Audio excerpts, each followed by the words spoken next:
Dua pendapat dan cerita tentang bagaimana nama Mandeh dijadikan nama sebuah kampung. Pertama, menurut sejarah dan cerita masyarakat. Kata Mandeh berasal dari kata mande dalam bahasa Minang, ibu atau emak. Kedua, menurut perubahan bahasa, logat dan penyebutan. Berasal dari kata ma'andeh, berlabuh atau tempat bersandarnya kapal.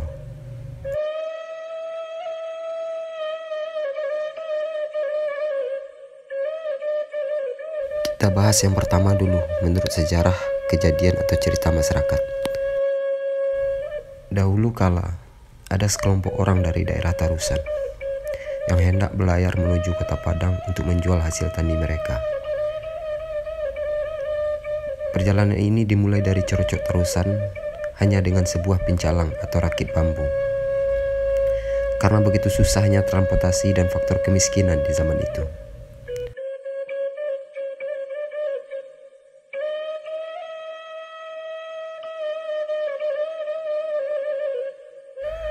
Tentunya pasti tidak mudah untuk menempuh perjalanan sejauh ini dengan sebuah rakit bambu.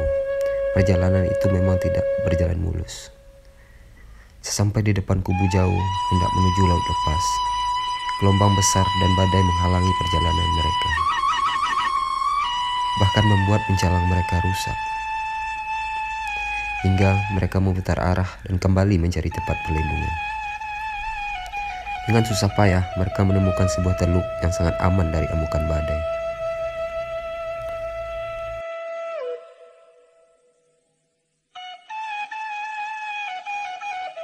Beristirahatlah mereka di teluk ini sembari memperbaiki pincalang mereka yang rusak. Keelokan teluk ini membuat mereka penasaran untuk memasuki hutannya. Ya, sekalian mencari sumber air untuk menambah perbekalan air minum mereka yang telah habis. Mereka pun masuk berjalan ke dalam hutan hijau yang rimbun ini.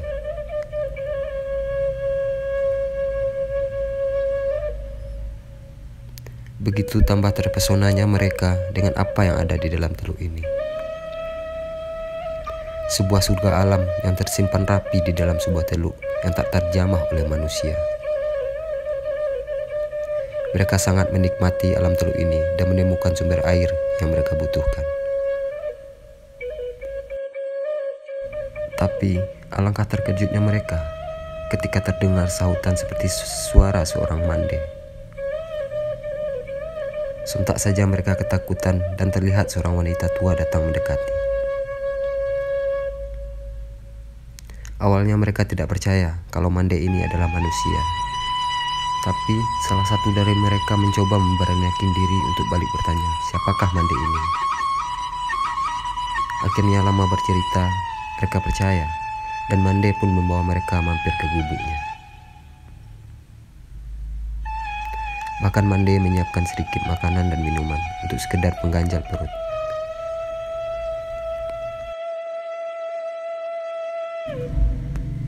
Setelah lama bercerita dan makan pun telah selesai, mereka berpamitan kepada mande untuk melanjutkan perjalanannya menuju kota Padang. Cuaca pun sudah kembali membaik dan perjalanan mereka pun berlanjut.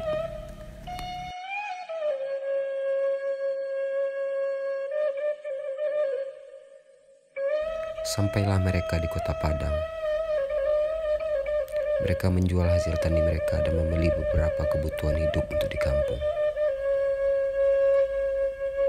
Dan mereka tidak lupa juga untuk membelikan sedikit oleh-oleh untuk sang mande. Mande dan elok budi yang sudah membantu mereka di teluk itu. Sepulang dari Padang, mereka mampir dan memberikan mande sedikit oleh-oleh. Singkat cerita, sepulang dari tempat mande, mereka begitu sangat senang dan langsung berbagi cerita kepada keluarga, teman, saudara, dan lainnya. Dari mulut ke mulut, cerita ini berkembang sangat cepat. Hingga cerita ini pun tersebar ke kampung tetangga. Dari cerita ini, banyak masyarakat lain pun yang ingin melihat teluk mande itu. Teluk tempat tinggalnya mande yang ramah dan elok. Satu persatu orang-orang mulai mengunjungi teluk ini. Ada yang hanya ingin sekedar melihat mande namun ada pun yang mencoba untuk membuka lahan untuk perkebunan. Tapi keberadaan sosok Mande itu tidak pernah lagi ditemukan. Beliau seperti hilang di telan bumi. Tak ada Mande, tak ada gubuknya. Yang ada hanya hamparan surga alam yang begitu indah di teluk ini. Tidak tahu pasti tentang kebenaran cerita sosok Mande ini, tapi tentang keindahan alamnya yang membuat siapa saja yang berkunjung akan terpesona. Hari demi hari, bulan per bulan, teluk ini semakin ramai, hingga ada pun yang mulai menetap dan membuat ladang di sana. Orang-orang pun menyebut tempat ini Teluk Mande. Teluk yang indah, elok, damai, seperti keelokan dan kebaikan seorang Mande. Siapa saja yang berada di sini akan merasa damai, aman dan tentram, seperti berada di pelukan seorang ibu. Begitulah nyamannya tempat ini. Kini Teluk Mande begitu populer. Kemajuan zaman dan pariwisata membuat teluk ini menjadi destinasi terbaik di pesisir selatan. Bahkan nama Mande dijadikan sebagai nama kawasan wisata terpadu di Kecamatan Kota 11 Tarusan. Kawasan wisata Mande, begitulah sebutan sekarang. Infrastruktur pembangunan akses lain dan kemajuan pariwisata begitu pesat.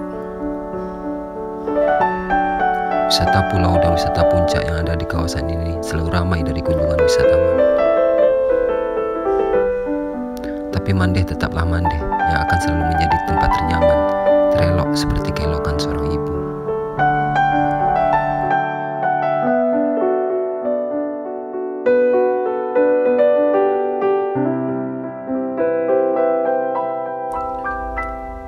Mande selalu menyimpan sebuah cerita, kisah dan keindahan alam yang akan ada bagi siapa saja yang ingin menggalinya.